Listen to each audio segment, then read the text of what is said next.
Bhagavate Vasudevaya. Srimad Bhagavatam, Canto 3, Chapter 28, Text 40. Translation. The blazing fire is different from the flames, from the sparks and from the smoke, although all are intimately connected because they are born from the same blazing wood. Purport. Although the blazing firewood, the sparks, the smoke, and the flame cannot stay apart because each of them is part and parcel of the fire, still they are different from one another. A less intelligent person accepts the smoke as fire, although fire and smoke are completely different. The heat and light of the fire are separate, although one cannot differentiate from heat and light. Actually, this verse and the next verse are intimately connected. Therefore, they have to be discussed together. So text 41. Bhuta Indriya Antakaranat Pradhanat Jiva Samgitat Atma Tata Pratag Drashta Bhagavan Brahma Sangita.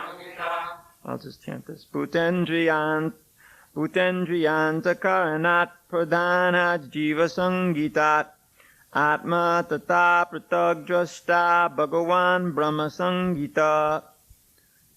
The Supreme Personality of Godhead, who is known as Param Brahma, is the seer. He is different from the jiva soul, or individual living entity, who is combined with the senses, the five elements, and consciousness. Purport. A clear conception of the complete whole is given herewith. The living entity is different from the material elements, and the supreme living entity, the personality of Godhead, who is the creator of the material elements, is also different from the individual living entity. This philosophy is propounded by Lord Chaitanya as a Chincha Beta Beta Tattva. Everything is simultaneously one with and different from everything else. The cosmic manifestation created by the Supreme Lord, by his material energy, is also simultaneously different and non-different from him. The material energy is non-different from the Supreme Lord, but at the same time, because that energy is acting in a different way, it is different from him. Similarly, the individual living entity is one with and different from the Supreme Lord.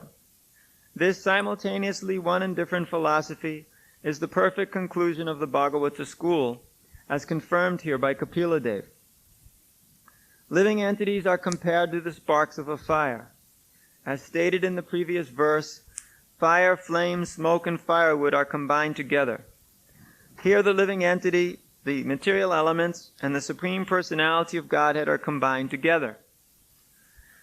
The exact position of the living entities is just like that of the sparks of a fire. They are part and parcel. The material energy is compared to the smoke. The fire is also part and parcel of the Supreme Lord. In the Vishnu Purana it is said that whatever we can see or experience, either in the material or spiritual world, is an expansion of the different energies of the Supreme Lord. As fire distributes its heat and light from one place, so the Supreme Personality of Godhead distributes his different energies all over the creation, all over his creation. The four principles of the Vaishnava, the philosophic doctrine, are Shuddha Dvaita, purified oneness, Dvaita Dvaita, simultaneous oneness and difference, Vishishta Dvaita and Dvaita. All four principles of Vaishnava philosophy are based on the thesis of Srimad Bhagavatam explained in these two verses.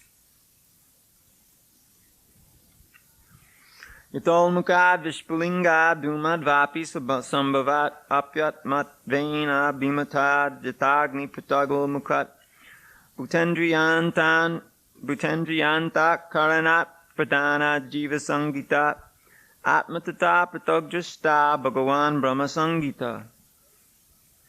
The blazing fire is different from the flames, from the sparks, and from the smoke, although all are intimately connected because they are born from the same blazing wood. The Supreme Personality of Godhead, who is known as Param Brahma, is the seer. He is different from the jiva soul, or individual living entity, who is combined with the senses, the five elements, and consciousness.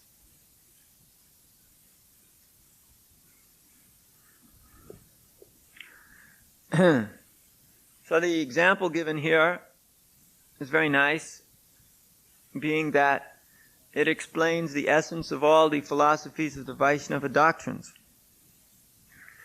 The fire is the original element. And the fire itself is not exactly the same as the flame, the sparks, or the smoke. Now, one may wonder how fire and flame may be different. Well, flame is not everything. Flame does not include everything of the fire. Those who have experience know that you could even stick your finger in flame and not be burned. Whereas if you put your finger above the flame, you will be burned. A flame may be there. The heat of the fire is not in the flame. It's just above it. Anyone who knows about fire knows this fact. The hot part is up top, not in the middle. So, thus we understand the flame and the fire is not exactly the same. Although we understand the fire from the point of view of the form of the flame is just the beginning of the fire. And then the fire, which we know as heat and light, the light comes from the flame and the heat is above it.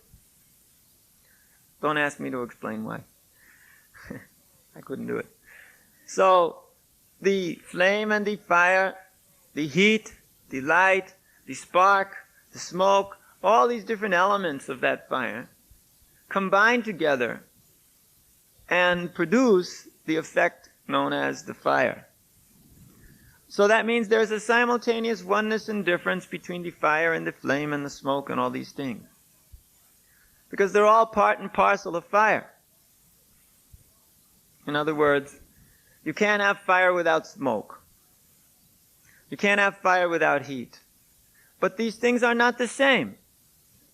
The fire and the smoke, or the fire and the heat, or the fire and the light, these are different. Yet they are the same, because they're part of the fire. Everything comes from the fire. The fire is the source. And because the fire is the source, everything that comes from it will be related. There's a oneness there in the relationship between all of the different parts of the fire and the fire itself. Similarly, the Supreme Personality of Godhead is the source of all the jiva souls, the spirit soul, the living entities, the senses, the elements, and consciousness as well. These things come from Him, though, just like sparks or smoke come from the fire. So they are, after all, non-different, being that they are emanations from that one fire. But they are different. As we know, the jiva soul is different from the Supreme in quantity. The elements are different. They are material. So we find there are all kinds of different ingredients in this material world, which are also coming from Krishna and are nothing but Krishna's energies, but which are one and different from Krishna's energies. Therefore, the philosophies, all of them, can be said to be born from these different instructions here in these two verses. If you want to speak just of the philosophy of Dvaita, for instance, duality, difference, then you can use these verses because it shows how there is a difference between the fire and the flame and the smoke and the spark. So then you may pick up on that point and speak of it from there. If you want to speak of the purified oneness, you can speak of it because how can you separate fire and flame and heat and smoke? They are all fire. Taken together, it's all fire. So therefore you've got a oneness. And if you want a oneness and a difference, that's there too. Oneness and difference is there too. Oneness and difference, you've got the similarity, the smoke, the fire, the flame, the spark, and you've got the difference, because they are not exactly all fire. There's a difference between them. So the living entity and the Supreme Lord, the consciousness, the elements, these things, although they're all Krishna's energy, they are also different from Krishna. We are also different from Krishna, although we are the same in quality. So this is very important to understand deeply how the oneness and difference is there.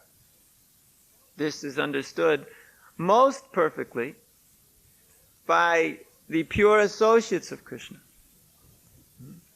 They know perfectly well that they are one with Krishna in love. They have that experience. But they also know that He's the Lord, He's the Master. They are servants. They like that, though.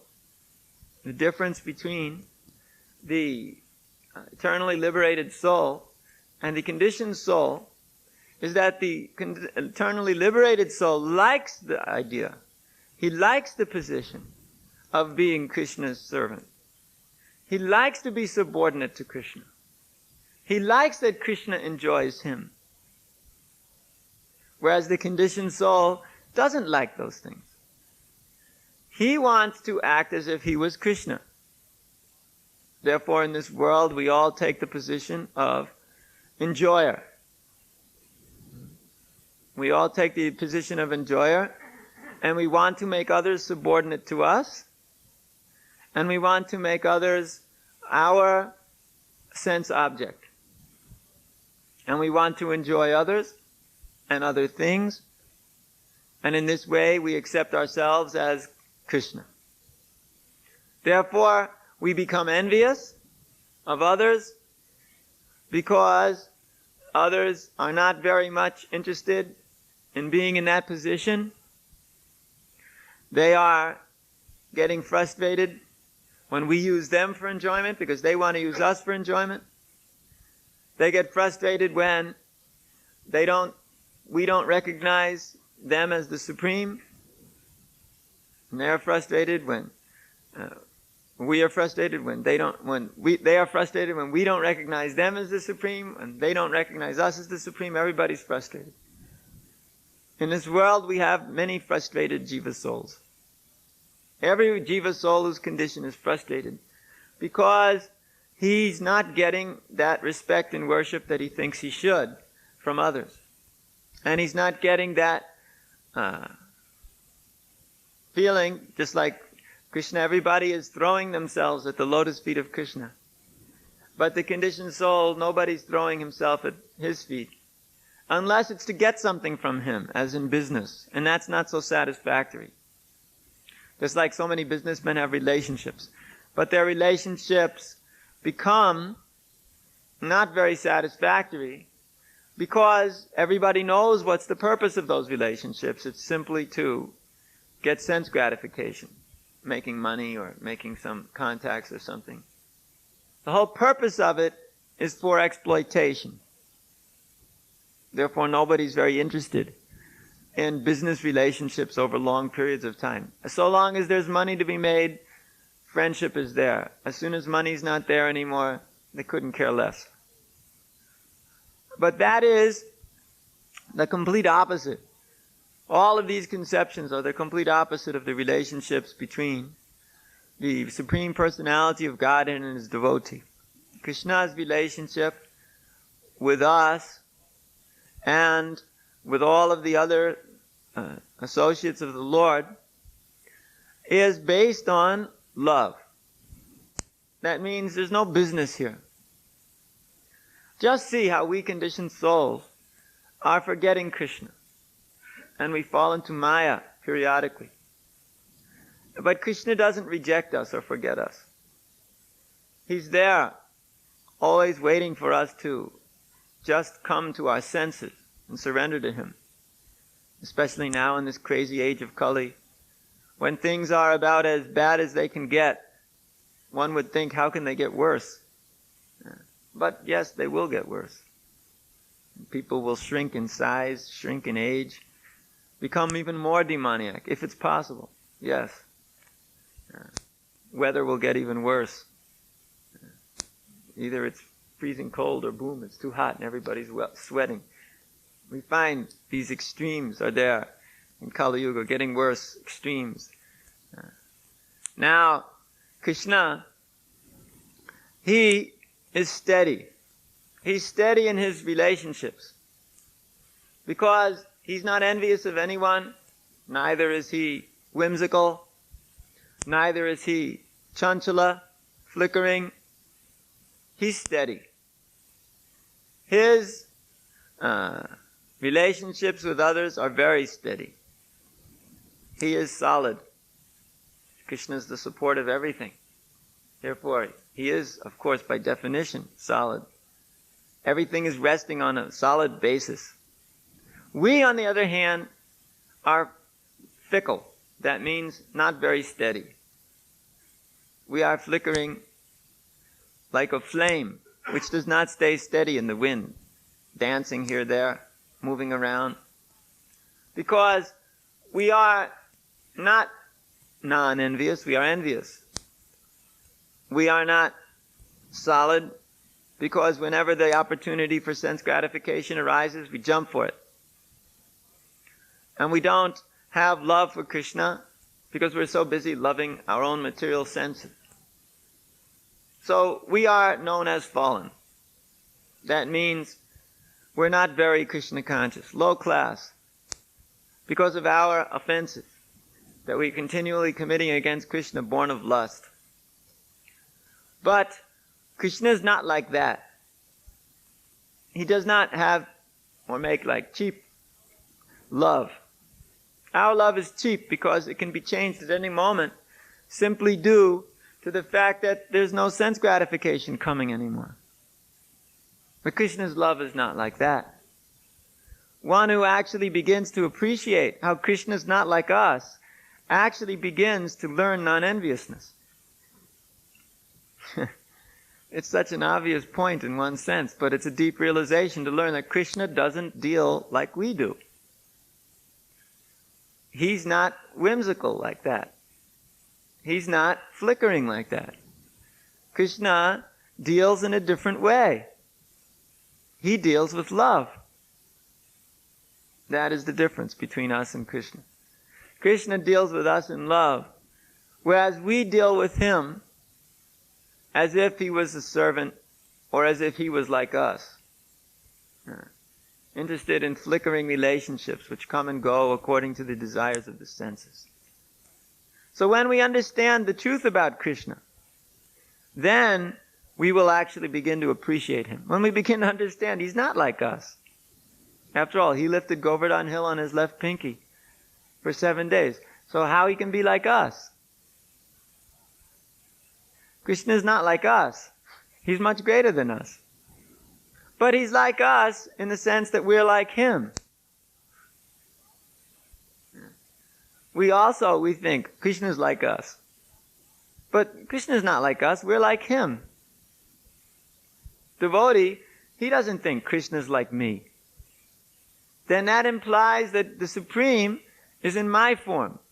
He's reflecting my qualities. This is again the disease of the conditioned soul, where he proclaims, I am the Lord. So much so that he even says, God is like me. What nonsense. I'm like him in a small degree, a small way. I'm eternal. I have some knowledge here. I have some bliss here. There's nothing else but knowledge and bliss within that arrangement. But only I have that knowledge and bliss simply because I have come from Krishna. So I'm like him. But everyone else is like him too. All living entities. Therefore, we are all small because we all come from him, yet he remains the Supreme. That feeling that I'm like Krishna begins to make us become a little humble before Krishna. Because I'm like Krishna. I'm actually Krishna's servant. He's actually my Lord and Master.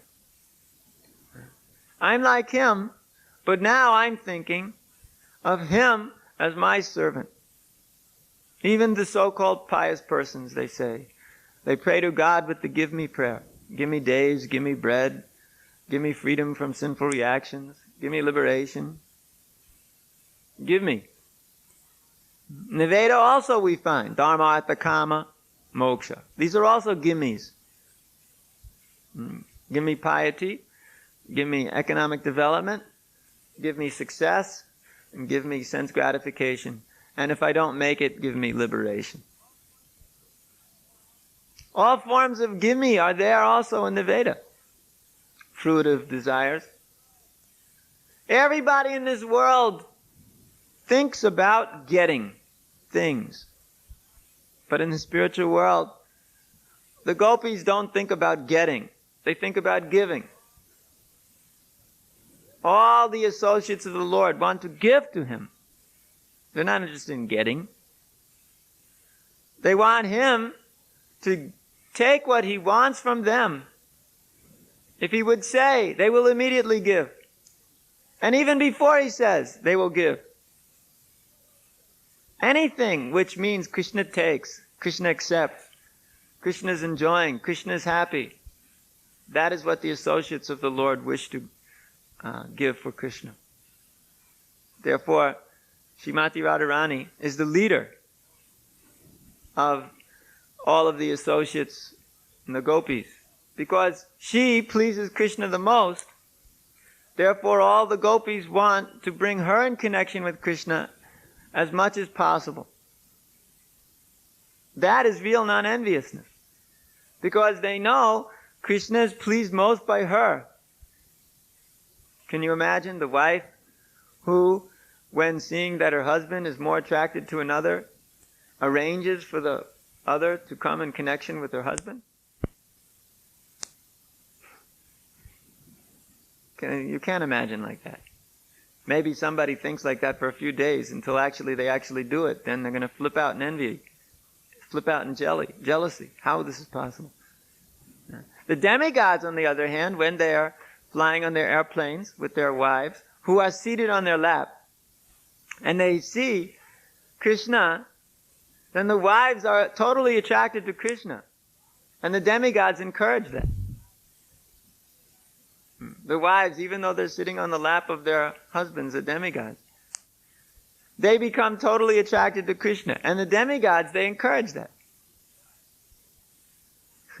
But the inhabitants of Vrindavan, the gopis, have one problem.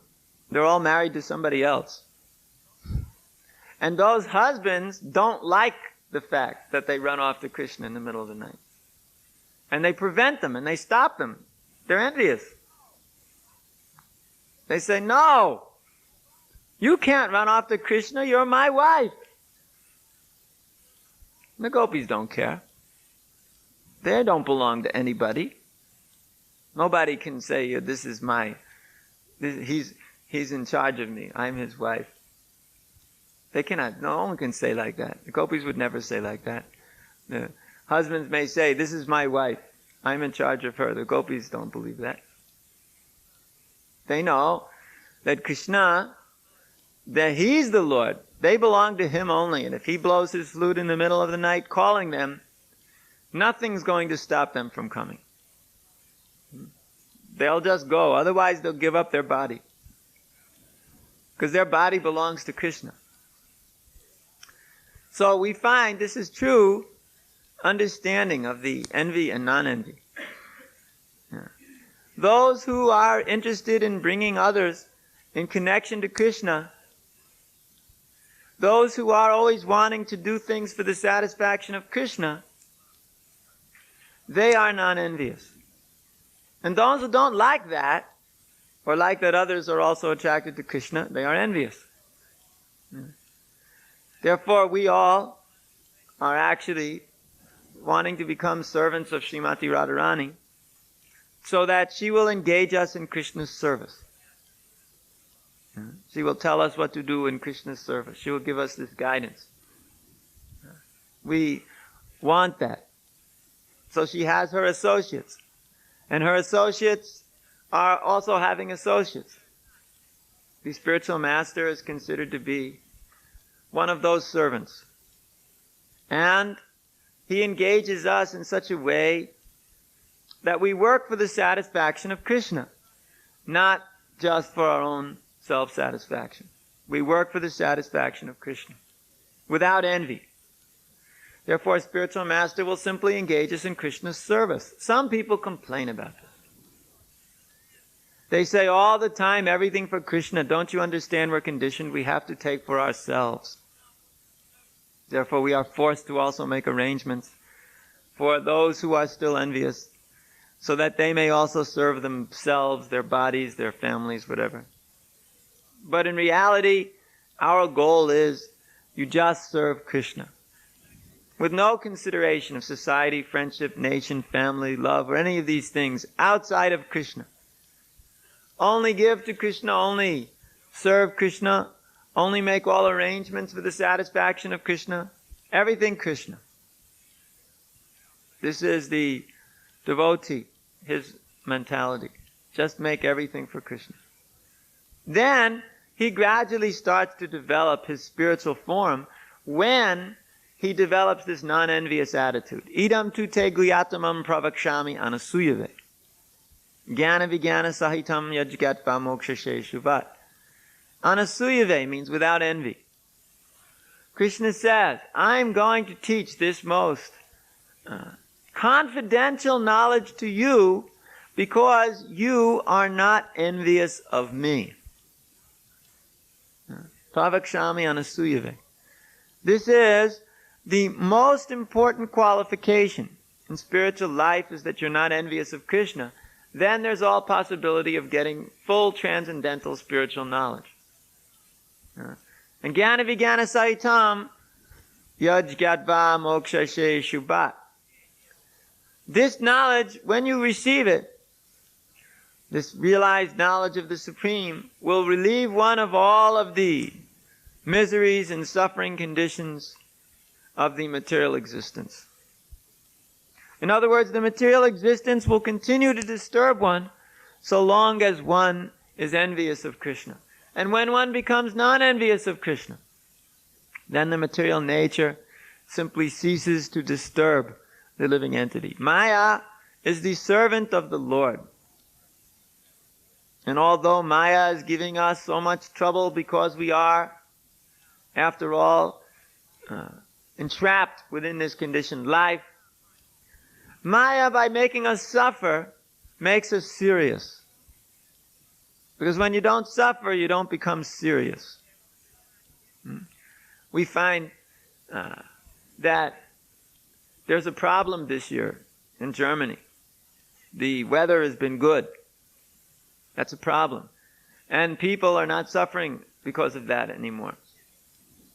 Therefore, they're all thinking, let's get out and enjoy before it's finished. So they don't come to the temple anymore. Formerly, there was always some suffering condition every year. So therefore, they came to the temple even in the summertime. But this year, no. They had an experience of this radioactivity, so they were thinking at any moment the whole thing can be finished. Therefore, before it's all finished, let's enjoy like mad. Eat, drink, and be merry, for tomorrow we may die. The famous instructions are there. So they're all taking these to heart. Because there's not enough suffering. Krishna is very merciful. His energy, Maya, sometimes gives the conditioned soul what he thinks he wants. Makes everything very nice so that he'll enjoy like anything. But then later on, due to the nature of Maya, the conditioned soul gets his suffering as he requires. And at that time, he may become a little serious. Therefore, Maya is actually mercy. By slapping us in the face sufficiently, we become a little serious. That way we can understand a little bit about the Supreme. We should be a little serious. After all, this is the most serious thing there is to do, to reestablish our relationship with the Supreme Personality of Godhead. Without that relationship to Krishna, the whole life is not very valuable. After all these things in this life you can get any time. You can get mothers, you can get fathers, you can get lovers, you can get wealth, you can get houses, you can get positions, fame, profits, distinctions, and plenty of sex life you can get in every form. This is easy. But if one has that opportunity to get Krishna, if he's in contact with spiritual master, if he's in contact with the Vedic literatures, if he has an opportunity to get Krishna, he should take it as quickly as he can. He should never, for one moment, allow himself to be victimized by the mind which says there's something more important. There's nothing more important. There's only getting Krishna and nothing else. This is actually the devotee's point of view. He understands there's nothing more important. And although everybody else may be mad, Nunam pramatta kurute vikarma jadindriya pritaya apranoti. Mad for the material world. Those who are Krishna's devotees understand there's nothing else to be gained in this material world. There's only Krishna. This material world is meant for us to understand Krishna. It is meant for us to surrender to Krishna. That is the whole point and purpose of this material existence. Therefore, we should just act in such a way that Krishna will be very pleased upon us. We will give him pleasure. That means whatever service we are doing, we should do it perfectly. With great love and enthusiasm. Devotion, continuously, constantly. Never giving up the service, because that gives Krishna pleasure. When we engage with love and devotion through all troubles and disturbing conditions, that gives Krishna pleasure because it proves your love. And it makes the love stronger too. Therefore, whatever we are doing in whatever way, it should all be done for Krishna's satisfaction. This we must do again and again, more and more. Never being lazy, and never out of illusion giving up our duties either. This mentality of surrender will actually give us strength, will actually give us devotion. So our whole Krishna conscious process is based on these principles. That we are Krishna's. That is the oneness. And the love is there between Krishna and his devotee. And we must serve Krishna because he's the Lord and Master. That is the difference. Oneness and difference can bring one all the way to the platform of purest love. It may help us to understand how to get out of Maya, but it will bring us all the way to the topmost platform of the purest love of the Lord. So this point, although it may seem to be simple, is deep. And let us understand the depth as much as possible. In this way, surrender to the lotus feet of the Lord very nicely. All right, Harikesa.